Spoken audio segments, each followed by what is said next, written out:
أعوذ بالله من الشيطان الرجيم بسم الله الرحمن الرحيم Assalamu alaikum wa rahmatullahi wa barakatuh. My name is Zenab Ahmed and I'm one of the Arabic teachers with the Oak Tree Initiative. So in this series we'll be looking at the key concepts of Arabic grammar, which is known as Nahw. So at the time of the Prophet, peace be upon him, it wasn't a formalized science. In fact, it was formalized at the time of Imam Ali radiallahu an.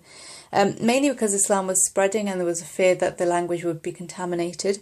Also at that time, the language was written without the dots on letters, and it was written without the tashkil, the fatha, dama, and the kasra, which essentially we use when we're reading, especially for a non-Arab. Without them, it's very, very difficult.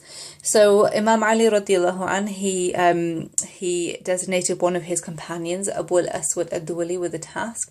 From there, the language was codified. So in this session, we'll be looking at the three main types of words in Arabic, and we'll be looking at examples for each category.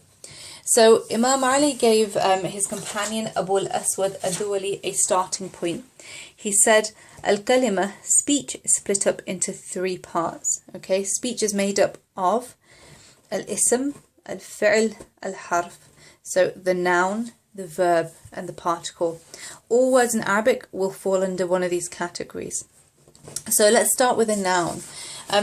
Imam Ali said that nouns are the names of things. So within the category of noun, there are subcategories as well. So for example, you have your basic nouns, which are just your basic naming words, but it doesn't just have to be an object that you can physically hold, but it could be a concept or an idea as well. So for example, kitab, a book, ilm is a concept, it's knowledge, qalam, a pen. And then next you have your pronouns, which are the names of places and names of people. Now in English, these would be identified by the capital letters. In Arabic, you don't have capital letters. So for example, words like Britania, Britain, Zaid and Zainab, names of people. Then you have pronouns. Now pronouns are words, for example, such as he, she, his, her. They're used in place of the actual noun itself. So in Arabic you can have two types. You can have separate and you can have attached. So for example, ana, anta, I, you, they're detached. But here, kitabuhu, his book, is attached to the word.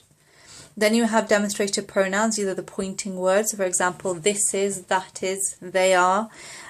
So two examples, hadihi, hadha, which both mean this is. One's masculine and one's feminine. Then you have relative pronouns. So these are pronouns that refer to a noun that has been previously mentioned. So for an example of a sentence containing a pronoun in English would be, have you seen the boy, the one who was wearing the red shirt? So the phrase, the one who, that's a pronoun. So here, for example, you have alladhi, which means the one who. And here you have alladhina, which means the ones who.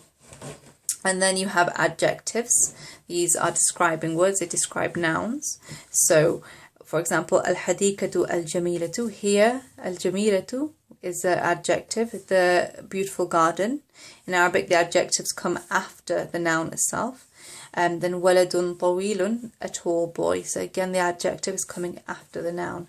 And then finally, you have adverbs. Now, these are words that describe how an action was carried out.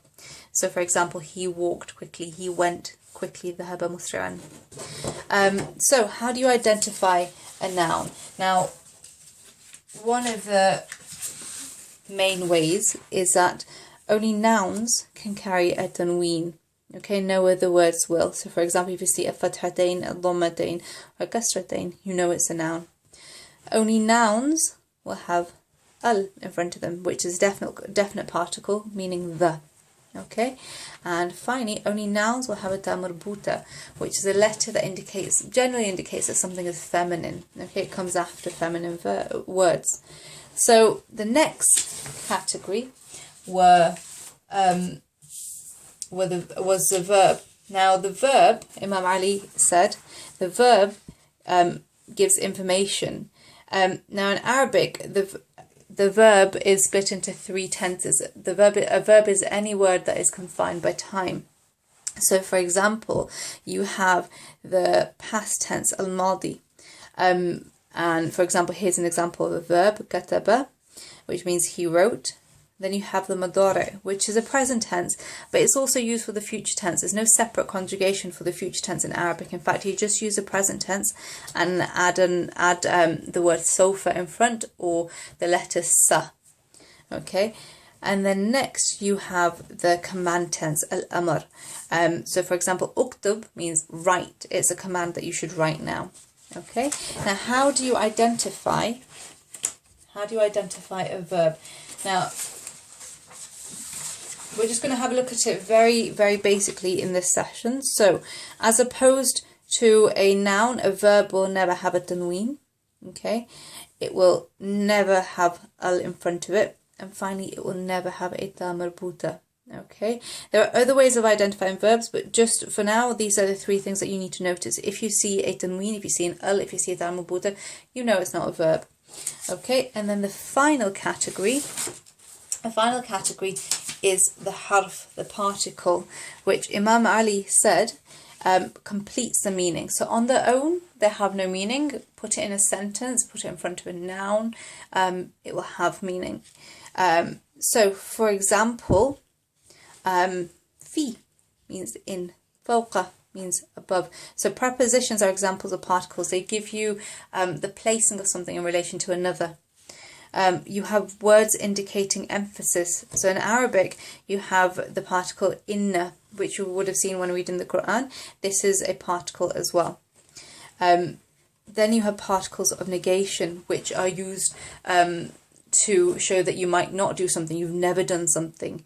You will never do something. So lan is when you negate in the future. Lam is negating in the past. And la is negating something in the present. So these are used in verbal sentences with verbs. Then you have conjunctions, thumma, for example, and wa. So wa means and, thumma could mean then. You have conditional particles in a conditional sentence. So a conditional sentence would be, for example, if you do this, then I will do that. So the word lo means if. That's another particle. Okay, you have particles of interrogation. These are question words. So mata, when, kaifa, how. Okay, and so just to summarize, we've looked at three things today. We have looked at what a noun is, we've looked at what a verb is, and we've looked at what a harf is. Thank you very much. I'm your sister Zenab Ahmed. Please remember to like the OTI on Facebook and Twitter. And for more updates on what we're doing, please go to the website www.theoti.org and sign up to our newsletter. Assalamu alaikum warahmatullahi wabarakatuh.